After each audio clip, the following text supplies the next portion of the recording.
¿Sí? Sí, Muy bien. Bueno, entonces, bueno, si se ahora señal, bueno, sí, en unos lugares creo que está lloviendo. Bien, continuamos siempre con la temática del prerrománico. Entonces, el contexto pues sigue siendo el mismo, tal vez solamente mencionarles que la primera cultura que vamos a ver acá, porque acá nos movemos un poco geográficamente, es al inicio, o sea, en los primeros siglos del prerrománico. Y ya en el momento que estamos haciendo ese cambio de prerrománico a románico, es la época del segundo tema, que es el Imperio Carolingio. Entonces, estamos en la región de las Galias, acá donde comenzamos la temática. Ustedes, bueno, logran ubicar esta región. Esto es la actual Francia principalmente y otros países de la región. Por ejemplo, el reino ostrogodo es actualmente Italia. Entonces, eso es lo que existía en ese momento. Eran Orleans, el reino de París, el reino de Soissons, el reino de Reims, eran como los principales. Y todos estos tienen la influencia del cristianismo como religión. Entonces, pues eso es como el nivel contextual.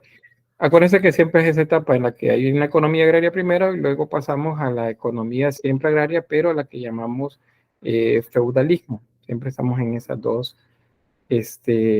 dos momentos. Y la primera de las culturas es esta que vamos a ver acá, la dinastía merovingia. Esta es una familia que descendía de la región, bueno, lo que era pueblo germánico y descendía específicamente de la región que actualmente ocupa Francia, Bélgica, por ejemplo, Alemania y parte de Suiza. Esa es como la zona donde tuvieron ellos mayor control. Entre el siglo quinto y siglo VIII. Estos toman el nombre de Meroveo, que era un jefe militar de los francos. Acuérdense que en esa época pues no habían apellidos todavía, sino que a la gente se le conocía, o para distinguirlos de otros, con ¿cómo se dice? Con un distintivo propio de cada uno de ellos. Así, por ejemplo, el hijo de Meroveo, pues eran los merovingios. Y así es como se acuñó ese nombre para toda esa estirpe de ¿cómo se llama? Están en casas. Permítanme un momento.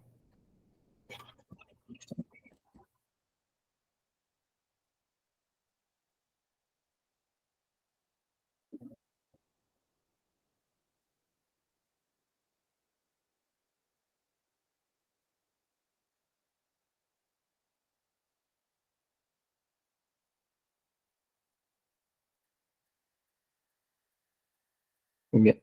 Entonces, ¿qué más pues sobre esto? Que hay otro, digamos, como un origen que ellos atribuían, que era, les dijera, se consideraban ellos que eran descendientes directos de la familia de Jesús. De esa manera se presentaban ellos. Entonces los merovingios era como alrededor de ellos hay muchas leyendas que tienen también que ver con un personaje, con una mujer de la época de Jesús. Si les pregunto quién era eh, María de Magdalo, ¿quién me dicen que era? ¿Quién la recuerda? ¿O quién sabe quién es? María Magdalena.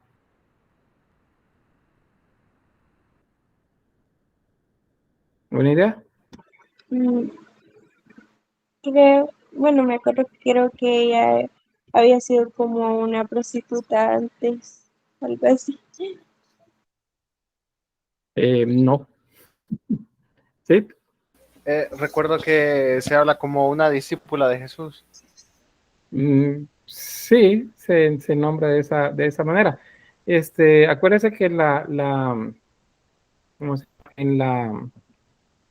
Alrededor de la gente que andaba bien alrededor de ellos, pues tenía ciertas características digamos, como especiales, ¿verdad? Entonces, especialmente se nombra en los evangelios a los hombres, pero no a las mujeres. Solo se dice a las mujeres que seguían, que los seguían, pero no dice los nombres de ellos. Entonces, se reconoce que dentro de ellos andaba María de Magdala. Aquí me dice, Catherine dice, ¿fue la que limpió el rostro de Jesús? No, no fue ella. Ella es, bueno, de hecho no se sabe el nombre de ella. ¿Qué más? ¿La hermana o prima de María? No, no se consigna de esa forma. ¿Qué más? ¿Qué más? Dos opiniones más. No sé si es una mujer a la que trataron de apedrear. ¿Y por qué la trataron de apedrear? Porque le estaban acusando de adulterio, si mal no recuerdo. Entonces, cuando le iban a apedrear, Jesús dijo de que el primero que lanzara la piedra, que lo hiciera si no había cometido ningún pecado. Muy bien. ¿Alguien más? ¿No? Bueno, aquí dice, algunos le dicen pareja de Jesús. Daniela dice, creo que fue la primera que se le apareció a Jesús después de resucitar. Sí, así lo dice la tradición. ¿Alguien más pidió la palabra, perdón? ¿No? Bueno, voy a quedarme entonces con lo que la compañera decía, sobre la mujer a la que iban a apedrear, que dice los textos que fue descubierta en adulterio, y por eso es que la iban, según la ley mosaica, la iban a apedrear. ¿Qué más dice por acá? Saúl dice, fue la primera testigo de la resurrección de Jesús. Eso también lo dice la tradición. Y Andrea Gabriela dice, algunos la asocian como pareja de Jesús. Vaya, voy a quedarme con esto. Lo primero, en ningún lugar de los textos bíblicos dice que ella era una prostituta. No lo dice en ninguno. Esa es una interpretación que se toma a partir de como un texto, un texto que redacta un papa a finales de la Edad Media. Y él dice ahí, pues, que explica y da el nombre, o sea, es quien asocia el nombre a esta mujer que fue sorprendida en adulterio. De ahí en adelante, todo lo demás es casi que un invento. Lo de la que era prostituta, eso no es cierto, no lo dice el texto. Entonces, aquí dice, Francisco dice que acompañó a María en la crucifixión. Sí, es quien estaba presente también. Entonces, ¿qué es lo que sucede? Como andaba cerca, pues hay mucho alrededor de ella, hay muchas historias. Pues bien, estas historias vienen de la estirpe de los merovingios, de estos descendientes del rey Meroveo. Ellos decían que María de Magdalo, porque no se llama Magdalena, Magdalena significa que era de Magdalo. Acuérdense, había una manera que distinguir a las Marías. María, la esposa de José, o la madre de Jesús; María, la hermana de Lázaro; María de Magdalo, y así pues María, la esposa de Cleofas. Entonces, así se distinguían. Entonces, en este caso, se dice pues que según la leyenda alrededor de la familia meroviña, que pues Jesús y María de Magdalo fueron pareja, y que de esa unión nació una niña. Esa niña se llama Sara, y que de Sara en adelante hay una niña, unos descendientes directos que llegaban hasta los reyes meroviños. Así es como se presentaban. Y por eso en la región central de Europa, y especialmente en la zona central norte de la actual Francia, hay bastantes ideas, bastantes historias alrededor de esto, de la estirpe. Si habrán escuchado ustedes la historia del Santo Grial, no sé si ustedes recuerdan, me dicen qué es el Santo Grial, según lo que ustedes saben. Es como una copa, la copa que utilizó Jesús en la última cena. Ese es el único objeto que me acuerdo. Muy bien, una copa es lo que se dice, era un cáliz, más bien, que tiene forma de una copa. ¿Alguien más? ¿No? Bueno, en las representaciones que hay del Renacimiento sí muchas, pero del Gótico, que en adelante, en muy pocas, por no decir en ninguna, aparece una copa en las representaciones de la Última Cena. Entonces dice que es un símbolo. Según estas leyendas, que vienen de aquí de la familia Meroviña, el cáliz, donde se depositó la sangre de Jesús, era María de Magdalo. Entonces, de ahí viene la leyenda que María de Magdalo y Jesús eran pareja, o sea, la sangre de la que habla es la semilla con la que engendró a Sara. Esta sería la hija de Jesús y María Magdalena, según esta leyenda. De ahí es donde viene todo lo que ustedes podrán haber encontrado en libros. Bueno, Dan Brown, que sacó hace varios años, bueno, un par de décadas ya, el Código Da Vinci, por ejemplo, que hicieron una película y hablan del Santo Grial, y se acuerdan que al final es la joven que acompaña al profesor Landon en toda la historia. Ella es la que se dice es la última descendiente directa de la línea de sangre de Jesús, porque el sangrial no es una copa, es la sangre real, eso significa sangrial, sangre real. Entonces, de ahí viene todo eso. Dicho eso, nada más como una curiosidad para que ustedes van a buscar información sobre eso, pero es justamente esta región, la zona de los merovingios. Tal vez ellos no tienen tanta iconografía con respecto a esto, pero en los siguientes siglos, en la medida que las cruzadas comenzaban a tener mayor presencia en diferentes lugares de Europa y en el Próximo Oriente, pues entonces las leyendas comenzaron a aumentar más. Y de ahí es donde viene, pues les repito, todo lo que sabemos. Por eso es que, como había que apartarla, había que acusar, había que decir que era mala, por eso es que hay tantas historias alrededor de María de Magdalo en la que se dice pues que ella era una prostituta. Es una manera de apartarla, de decir que no era alguien bueno. Es como una manera de quitarle mérito a las leyendas que habían en esa época. Es cuestión de cómo se manejan las cosas en la religión. Saúl dice: el Santo Grial es donde Jesús compartió el vino con sus discípulos. Eso es lo que se ha dicho. Pero si ustedes buscan pinturas, no actuales, sino pinturas de la época, pues no hay ninguna copa. Lo que hay son recipientes como manera de vasos, por ejemplo. La Última Cena de Da Vinci, que es de la que se retoman una cantidad bien grande de copias, no tiene ninguna copa en ningún lugar. Y bueno, hay mucha simbología alrededor de la imagen, pero eso lo vamos a ver en el Renacimiento.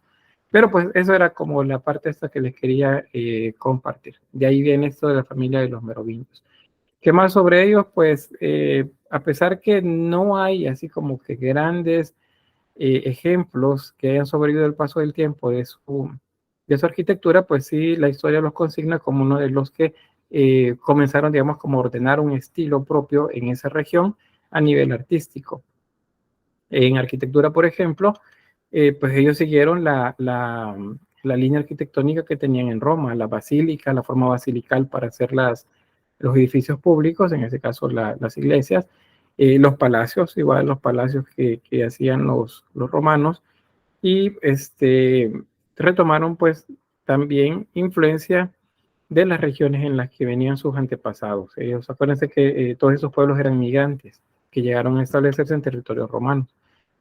Por eso aquí dice, bueno, Siria y Armenia, toda esa región cercana al Próximo Oriente, pues de ahí es donde tomaban algunos ejemplos. ¿Qué más?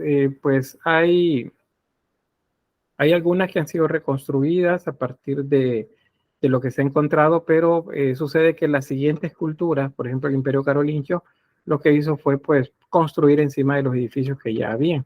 Y ahí es donde se fue perdiendo pues la arquitectura propiamente merovingia. Sin embargo, pues acá algunos ejemplos, como les decía, se mantiene la idea que eran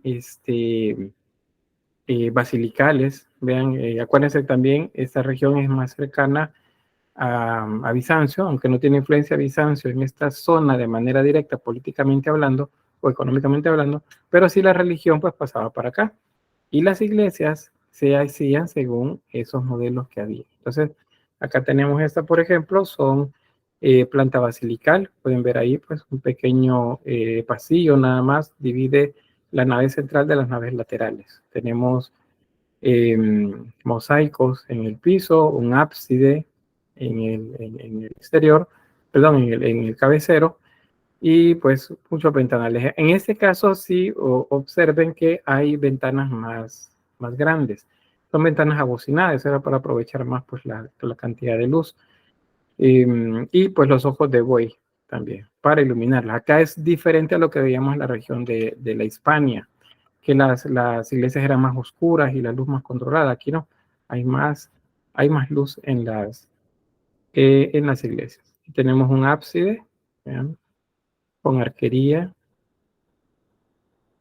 Y bueno, acá es la zona donde debería de haber estado pues el altar. Acá parte de esa misma iglesia merovingia, ahí pueden ver pues que acá se pintaba bastante, hay mucha más pintura al fresco, siempre motivos religiosos, Cristo, bueno, Cristo en majestad, por ejemplo, acá rodeado de ángeles. Vean que ¿cómo se llaman estos? Los ojos de buey, ahí están, se han utilizado como parte de la decoración también, en la parte inferior es donde están los ángeles. Y así otros símbolos más. Acá. Son de las pocas en las que todavía pues se ha conservado parte de la pintura. A nivel de escultura, pues a nivel funerario, donde más se han encontrado, se hacía en piedra. Es esquemática, las representaciones humanas tienen una calidad bastante sencilla, son muy básicos en cuanto a las formas que tienen, no son muy complejos, no tienen proporción, no tienen anatomía. Y es mayormente decorativa el tipo de arte que desarrollan. Y en los sarcófagos, pues, donde se pueden ver. Aquí algunos trozos de sarcófagos, ahí pueden ver las imágenes en este caso, son figuras que representan a Jesús. Dicen, no, pero no tiene barba ni bigote. Pues es la característica inicial, si recuerdan, de la figura de Jesús, que tuviera una apariencia muy cercana al dios Apolo. Acá, aunque vean, mire, pero eso parece que es el pelo largo, pues sí es el pelo largo. Tiene una mano como en actitud de oración y en la otra sostiene un orbe, esa esfera. Y esta otra, pues está mostrando con ambas manos un libro. Esa es una indicación, pues, que es el libro de el texto sagrado. Y acá tenemos representaciones de Adán y Eva con un faldín cubierta su desnudez, solo la parte del dorso está desnuda. Y una columna como parte decorativa que los sostiene. Probablemente los diseños eran más complejos y tenían más segmentos hacia los laterales. Pero pues, como les repito, es poco lo que ha sobrevivido el paso del tiempo. En el caso de la pintura, no hay tampoco, más allá de pintura al fresco, algunos códices que se le llama así. Acuérdense, los códices son como libros que se producían también para poder dejar registro de eventos que se consideraban históricos alrededor de la familia merovingia, o los libros en los que se colocaban, digamos, los sacramentos. A eso se le llama sacramentarios, igual que donde se consignaba una selección de evangelios, se le llamaba evangelarios, y así otros más. Entonces, en eso sí se han encontrado más de algunos. Esta es una imagen de la misma iglesia que veíamos hace un rato, solo que en este caso es la cúpula. ¿Ven? Es una cúpula octogonal, significa que tiene 8 lados. Y en el centro tenemos la representación de un Jesús que sostiene un orbe en la mano izquierda, y con la mano derecha está bendiciendo. Y en los 4 costados, acá, por cierto, de esta mandorla, que parece una cruz, acuérdense que la mandorla es esa esfera o ese óvalo que contiene la figura de Cristo. En estos espacios, los que están consignados acá son los evangelistas, con la representación del ser que ahora los representa. El león, por ejemplo, el ángel, el águila y el buey. Todos ellos alados, o sea, les ponen alas como si fueran seres que vuelan. ¿Por qué? Porque se considera que los evangelistas también son mensajeros, y si son mensajeros son ángeles, son angelos, y entonces tienen alas, y ahí está, viene el artesano y les pone alas, porque son mensajeros, y todos los mensajeros tienen alas. Entonces, así es como se construyen estos iconos por ahí. Bueno, aquí al lado derecho, ahí tenemos las imágenes de un códice. Vean la letra capital, la letra mayúscula, y luego el resto del texto escrito con caracteres visigóticos. Acuérdense que la letra visigótica es la que se toma como la que representa pues la parte de bendición y de todo para escribir pues acerca de Dios. Aquí otros más. Estos son manuscritos también, como les decía, los sacramentarios. Muchos de estos están ahora en poder del Vaticano. Igual muchas cosas del arte religioso merovingio pues están en los museos vaticanos. ¿Y por qué están ahí? Pues porque se consideraban que eran como muy como religiosos. Ya luego las teorías de conspiración pues dicen que ahí es donde están ocultas muchas cosas, incluyendo la verdad acerca del sangrial o de la sangre real. Y de ahí donde viene la historia de la que se basó Dan Brown para escribir el libro y la consecuente película que hubo también ya a nivel de Hollywood. Así que pues eso, ahí tenemos cruces latinas, representaciones de animales, y muchos de estos son decorativos, no es que sean específicamente algún símbolo. Muchos de estos se utilizaban con fines decorativos. Esta, por ejemplo, vean, aunque sabemos que los peces son símbolos de los pescadores, es decir, de aquellos que iban a evangelizar, las letras están hechas con figuras de peces, o pescados en este caso, y pájaros. También acá, los decorativos, los perros, los lobos, corderos, venados, pues son cosas que utilizaban. Y el resto, la decoración geométrica, muy intrincada. Esos diseños así como muy intrincados que parecen tejidos, son muy característicos de las regiones del norte de Europa, de los pueblos bárbaros de origen germánico. La historia de los druidas, por ejemplo, si ustedes leen sobre los druidas, van a encontrar bastantes runas muy complejas a nivel geométrico. Por eso era el tipo de decoración que hacían.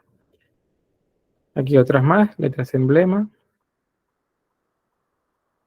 Básicamente una página era la primera palabra de todo el texto, porque la letra de esa palabra, la mayúscula, ocupaba casi todo el espacio. Es muy decorativo este tipo de arte que se realizaba acá. Se sabe también de los merovingios que trabajaban bastante orfebrería. Hay ejemplos que han sobrevivido el paso del tiempo y pues que son joyas que se hacían en este periodo. También la forma de la abeja simplificada y unida al símbolo de la flor de lis también es parte de lo que encontramos acá en las decoraciones y en las imágenes que hay de joyería, por ejemplo. Aquí las peanas, los cáliz, estas copas en las que se contenía el vino durante ¿cómo se llama eso? La liturgia eucarística, que es la parte de la misa, el rito de la misa, en donde pues se consagra el pan y el vino y son convertidos de manera simbólica en cuerpo y sangre de Cristo, según la tradición católica. Entonces, eso es parte de lo que ha sobrevivido. Y las peanas, donde se colocaban el pan, en este caso, pues lo que actualmente llamamos hostias. Y vean, estos son joyas las que se engarzaban pues en la estructura de los artículos. Y bien, hasta ahí con los merovingios. Es un tema un poquito corto, es más un tanto el antecedente de lo que luego será el imperio carolingio, y también pues el saber pues que de esta familia es donde vienen todas esas ideas acerca de que Jesús pues estuvo casado y que tuvo descendencia, y hay una línea directa de sangre a la que se le llama la sangre real, o sea, el sangrial o el santo grial, la manera como se ha deformado el nombre, y por eso todo el mundo piensa cuando dicen es que nada buscando el santo grial, es una copa, y eso es un símbolo, pero pues ahí dependerá pues de las fuentes que utilizamos para el análisis. Bien, ¿alguna pregunta? ¿Algún comentario? Dígame. Y con lo que acaba de mencionar, lo de la hostia, no, sí, eso. ¿Por qué se le puso ese nombre? Es que yo antes pensaba que se le pegaban. Fíjese que no sé en el caso de los españoles de dónde viene la idea de las hostias, que es un golpe que se da, nosotros decimos un coscorrón acá, o una cachetada, o se refieren en general a un golpe fuerte. Pues no sé, no sé de dónde viene ahí la idea. ¿Qué más dice acá? Celeste dice, ellos son válidos por la Iglesia Católica. ¿Ellos quiénes? ¿Quiénes? Ellos son validados por la Iglesia Católica. ¿Sería quiénes? Si hablamos de las ideas que se desprenden de la familia merovingia, no. Esa es una de esas ideas que se intentaron luego ocultar y hacer, bueno, no ocultar, sino hacer desaparecer. ¿Por qué? Porque contrarían la doctrina de la Iglesia. Cristo no tuvo hijos, Cristo no tuvo descendencia, él no estuvo casado. María de Magdalo fue una prostituta. Eso es lo que enseñan. Eso es lo que enseñaron. Una manera de poder, digamos, como luchar o enfrentar pues a esas ¿cómo se dice? Esas, no eran teorías, sino esas creencias que se tenían en ciertas regiones en las que todavía pues no se acababa de uniformar la creencia en el cristianismo único, católico, que el imperio romano, que el imperio más bien bizantino, pues intentó hacer. Y bueno, creo que ahí le respondía a Celeste, o sea, no lo hace de ninguna manera. Para aquellos que se ocupaban las letras visigóticas, se consideraban que las letras visigóticas eran como nobles y eran las que con las que se representaba de mejor manera, por así decirlo, lo glorioso que podía ser hablar acerca de Cristo. O sea, hablamos de Cristo, hablamos de lo que Él dijo, de lo que Él hizo, entonces hay que hacerlo en una lengua elegante, en este caso se consideraba sagrada casi que el latín, y luego a nivel escrito de una manera, de un estilo que también fuese considerado como elegante y valioso. Y eso fue la razón por la que retomaron las letras visigóticas, o sea, las letras que el tipo de texto que los visigodos hacían. De ellos es que deriva eso de visigótico, y nosotros le llamamos letras góticas, pero es visigótica el nombre completo. Muy bien, estamos ahí con Celeste. Bien. Bueno, entonces creo que nos quedan todavía un par de minutos. Pasamos a este otro tema. Siempre en esa región, pero más adelante en el tiempo, resulta que los reinos comienzan a reestructurarse. La autoridad cristiana católica migra hacia estas regiones porque pues difiere de algunas tendencias que se están dando dentro del cristianismo católico en la región de Bizancio.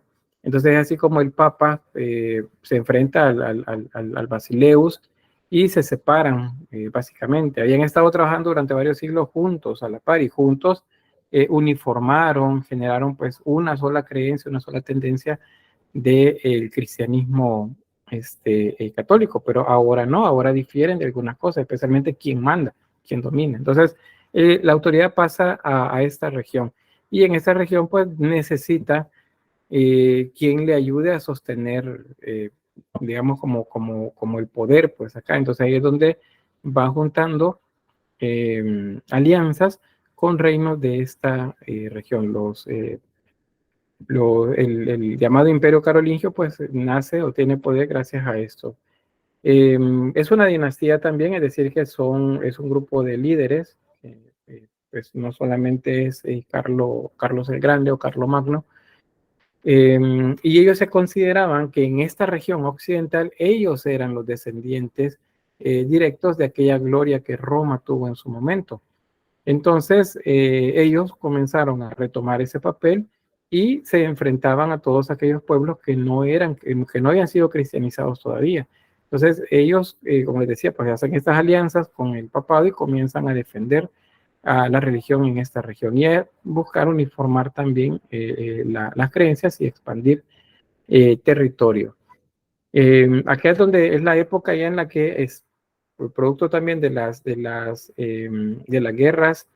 de los iconoclastas, entonces comienzan a separarse ambos. Luego van otra vez a uniformar un poco durante el reinado de la emperatriz Irene, pero pues luego igual las diferencias van a mantenerse y hasta que viene el gran cisma en el que se separa la iglesia católica de la iglesia llamada ortodoxa. Ese personaje es Carlos el Grande, nacido en Aquisgrán, por eso también se le conoce como Carlos de Aquisgrán o Carlos el Grande. Él nace en el 742, eso es el siglo VIII, y muere en el 814, eso es siglo IX. Entonces estamos hablando ya de un momento en el que los reinos ya comienzan a aparecer más fuertes en Europa, igual que el llamado feudalismo, ya es más fuerte en esta región. Era el hijo mayor de un rey franco llamado Pipino el Breve. Y él pasa a Carlomagno el territorio y a los hermanos también, a Carlomán principalmente, por ejemplo. Cuando Carlomán muere, pues los territorios pasan a Carlomagno. Significa que él se hace de muchos territorios que lo vuelven como muy poderoso. Él, de hecho, se hizo en estas alianzas que generó con el Papa, con la autoridad de los católicos. En esa alianza que hace, él hace que el Papa haga una ceremonia muy pomposa en la que lo corona a él como emperador de los romanos. Los obispos les decía que eran los que tenían esa misión pues de buscar líderes y luego legitimarlos a través de colocarles la corona sobre su cabeza, de manera que decían, Dios quiere o Cristo quiere que él sea el gobernante. Entonces imagínense, este caso, Carlomagno, viendo la necesidad del Papa, que necesita quien lo proteja, entonces pues lo hace a él, el Papa, la máxima autoridad de Dios en la tierra para los católicos, que lo corone a él. Entonces le da mucho poder realmente de manera simbólica y de manera también operativa frente a los ejércitos que tiene. Entonces, de esta época hay una característica de arte y una cultura también, porque Carlomagno pensaba que si las grandes, el gran imperio romano había sido de esa forma, era porque tenía una educación y una cultura bastante elevada. Entonces, el pueblo debería de culturizarse también, en todos sus niveles. Desde la iglesia también, sus sacerdotes debían tener un nivel específico. Los monjes, que ya comienzan a aparecer las órdenes monásticas también, debían tener una instrucción bastante grande. Entonces, se montan escuelas para que la gente aprenda, porque en la idea de Carlomagno, de esa manera Roma iba a volver a ser el esplendor que fue en su momento. ¿Qué más? Bueno, hay algunas similitudes entre el arte tardorromano y el arte bizantino también, dado pues que se consideraban herederos de Roma. Entonces retoman muchas cosas de ellos. Luego las alianzas que les mencionaba entre la iglesia y el imperio vuelve muy poderoso tanto al imperio carolingio como también a la iglesia católica. La vuelve muy poderosa, porque ahora el Papa tiene quien lo defienda, quien, digamos, le otorgue ejércitos en caso que haya alguna guerra o algo contra los pueblos con los que tiene diferencia. Una diferencia grande es el emperador bizantino de la época. A esos territorios que se fueron estableciendo se les llaman estados pontificios también, porque el Papa se consideraba también una autoridad en ellos. Ahora, un territorio tan grande necesita mucho control, porque de lo contrario, pues es difícil que obedezcan a una sola autoridad. Entonces el emperador, en este caso, acuérdense, Carlomagno hizo que lo coronaran emperador, no rey, sino emperador y emperador de Roma, de la herencia romana. Entonces él nombraba al llamado Missi Domini, que era, como por decirles, un primer ministro, quizás, hablando en términos actuales, que era el que se encargaba de las cuestiones políticas a nivel de territorio. Y él, bueno, juraba fidelidad al emperador, y él controlaba, era digamos, ¿cómo sería?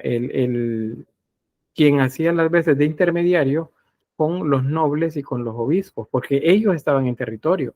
Los obispos tenían parroquias con las que dominaban cierto territorio. Acuérdense que los obispos en ese momento pues es una posición económica y política. Igual los nobles en este caso. Nombrar a un noble, darle un título nobiliar, como por decir, este va a ser un conde, va a tener un condado, va a ser un duque, tiene un ducado, y así otros más, pues eso le permitía al emperador, a través del Missi Domini y de los nobles, tener control de estos personajes, de los vasallos, o sea, el pueblo, la mayor cantidad de personas en el territorio. Que estos de los vasallos eran considerados, pues, protegidos por los nobles y los obispos, pero ellos debían de prodigarles también en reciprocidad tanto fidelidad como fuerza de trabajo también, porque pues de aquí venían los impuestos para los nobles y para los obispos o la iglesia. Habían siervos y habían libres, o sea, habían sirvientes y personas libres dentro de los vasallos. Acá también están los villanos, que se les llamaba. Villano es una palabra que significa que eran personas que vivían en las villas. No es que eran malos, pero como por aquello mismo de la idea de hacer ver mal o sentir mal a aquellos que se les considera de una escala menor a nivel social, pues entonces por eso el término tiene esa carga peyorativa. Es en villano y uno se imagina es una persona mala, pero villano es el que vive en las villas. Ahora bien, lo de la cultura, y con esto vamos a ir cerrando, sobre ese renacimiento cultural que se habla de este momento, fue porque Carlomagno promovió un modelo de educación para todas las personas. Claro que quien gobernaba a la par del emperador, acuérdense que era la iglesia. Entonces, quienes tenían control de lo que se enseñaba era la iglesia también. Pero ya es un paso bastante grande porque de acá, de estas escuelas, va a salir más adelante, en un par de siglos más, las universidades, las primeras universidades en Europa. Entonces, ¿qué es lo que encuentran acá? ¿O cuáles son las escuelas? Primero, las catedralicias, luego tenemos las conventuales y por último las parroquiales, es decir, las que se daban en las catedrales, en las iglesias más importantes y en las que se le enseñaba a la nobleza y al alto clero también acá. Luego las conventuales, este era como para el clero raso, sacerdotes, monjes también, monjas que ya habían para esta época, pues a ellas se les enseñaba en los conventos. Y en las parroquias, acá se le enseñaba al pueblo algo que se llama doctrina. ¿Y qué es la doctrina? Pues es una manera de hacer un adoctrinamiento del pueblo. O sea, se le enseñaba a obedecer, porque si ustedes no obedecen, dice, bueno, entonces Dios se va a enojar. Y si Dios se enoja, ustedes van a perder, porque no van a tener parte en ese mundo que se ofrecía más allá de la muerte. Entonces, era una manera de controlar también el territorio. Los sacerdotes es igual los funcionarios. Estos sabían qué posición iban a tener luego en la sociedad y qué es lo que se les iba a enseñar. Ahora bien, para el pueblo era adoctrinamiento, pero para sacerdotes y para la nobleza se les enseñaban lo que se denominaban las artes liberales. Estas se dividían en dos grupos, el trivium y el quadrivium. El trivium era gramática, retórica, y dialéctica, o sea, eso ronda en la filosofía y en las letras, básicamente. Y el quadrivium, esto era la aritmética, la geometría, la astronomía y la música. Eran los dos grupos que se enseñaban a la nobleza, y el clero también pues lo podía aprender. El pueblo, el vasallo, no. Para él era adoctrinar, era aprender a obedecerles a los otros que vemos por ahí. Bien, pues así el panorama con el imperio carolingio. No sé si hay alguna pregunta.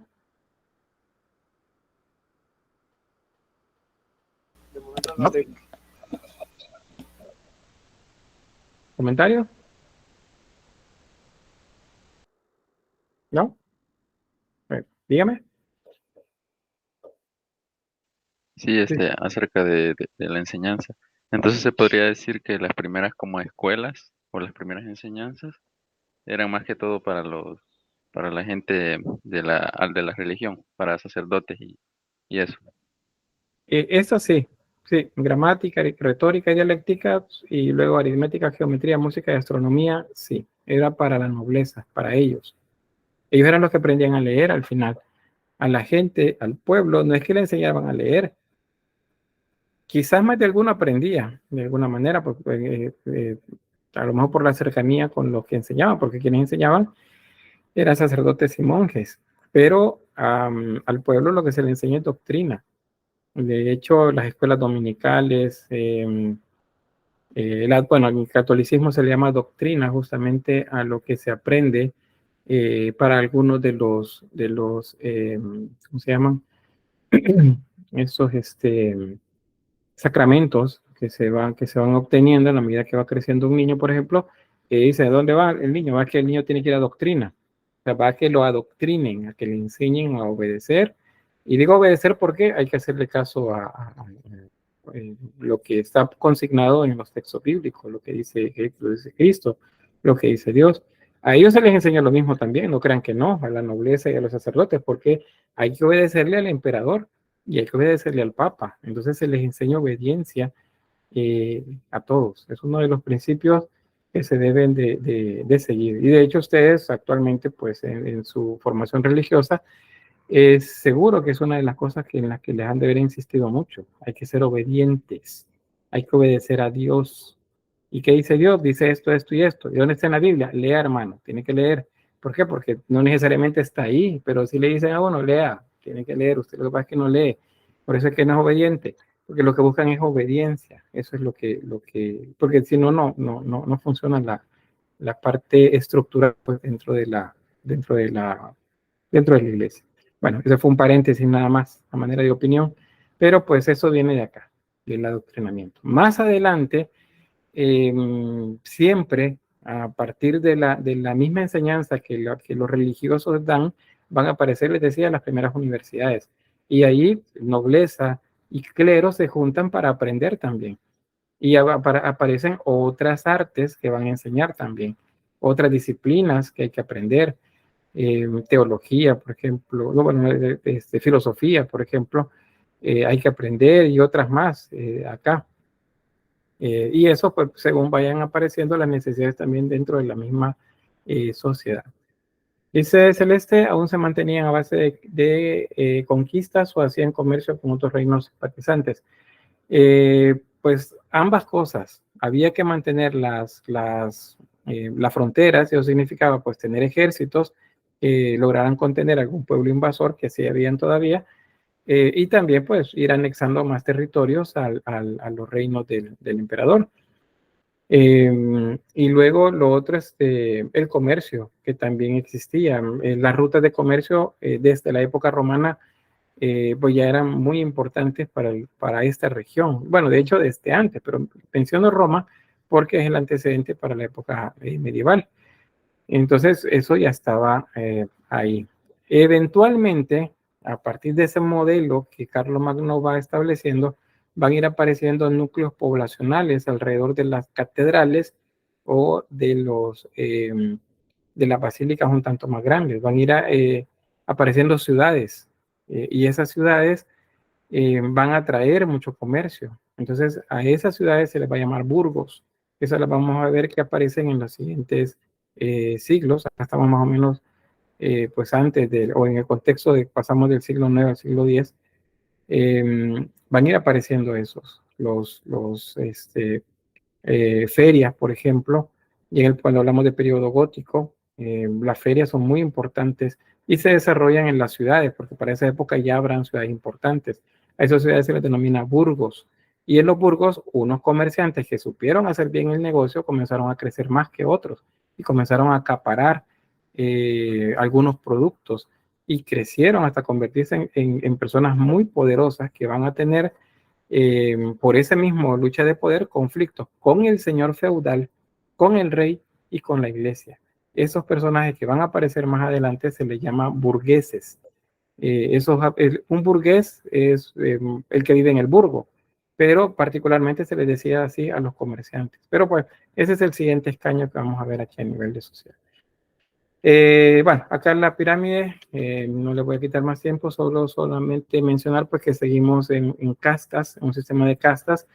Las castas principales son la de los privilegiados, en donde encontramos a la realeza, a la alta nobleza y el alto clero, y la nobleza media, caballeros, condes, por ejemplo, todos aquellos que tienen títulos nobiliares, están acá. A ellos se les llama privilegiados. ¿Por qué? Porque ellos pueden crecer económicamente y pueden convertirse en dueños, en regentes de alguna parte del reino, o eventualmente hacer el rey. El otro escaño, el más grande, a eso se le llama no privilegiados. Y aquí tenemos campesinos, tenemos artesanos, comerciantes en pequeño, oficiales. Estos oficiales son como personas que conocen bastante bien un oficio. Labradores, algunos labradores que habían logrado acumular dinero a partir de comerciar, no solamente de cultivar. Ellos alquilaban terrenos o compraban a los campesinos de niveles más bajos y comerciaban con el producto de manera directa. Por eso es que hay campesinos que tenían posesiones bastante grandes, pero otros no. Otros iban, digamos, viviendo con el día a día. Aquí bien simbólicamente en la imagen ustedes pueden ver aquí que hay unas gradas.